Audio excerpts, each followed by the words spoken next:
नमस्कार मित्रांनो, 5 वर्षांपूर्वी मराठी टेलिव्हिजनवर एक असा प्रोमो प्रसारित झाला ज्यामुळे संपूर्ण प्रेक्षक वर्ग हादरला। तो होता देवमाणूस या मालिकेचा।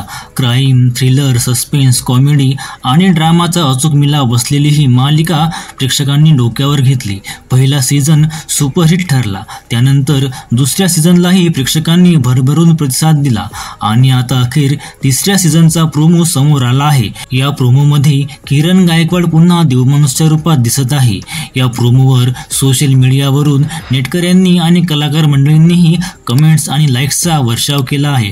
विशेष म्हणजे किरणची पत्नी वैष्णवी कल्याणकर हिने ऑल द बेस्ट देवमाणूस अशी कमेंट करत उत्सुकता वाढवली आहे। त्यावर किरणनेही परवानगी मिळाली असं उत्तर दिलं।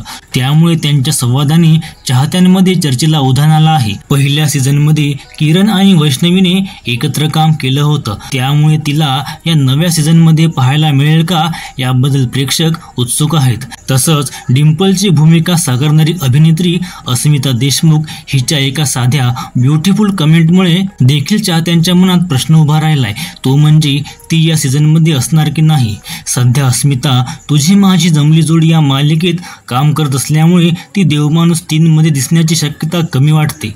त्यामुळे आता मालिकेत किरण आणि वैष्णवी ही जोडी बघायला मिळू शकते। देवमाणूस 3 मध्ये तुम्हाला किरण आणि वैष्णवी ही जोडी बघायला आवडेल काय? कमेंटमध्ये नक्की सांगा। मराठी मालिका विश्वातील नवनवीन अपडेट्ससाठी चॅनलला सबस्क्राईब करा।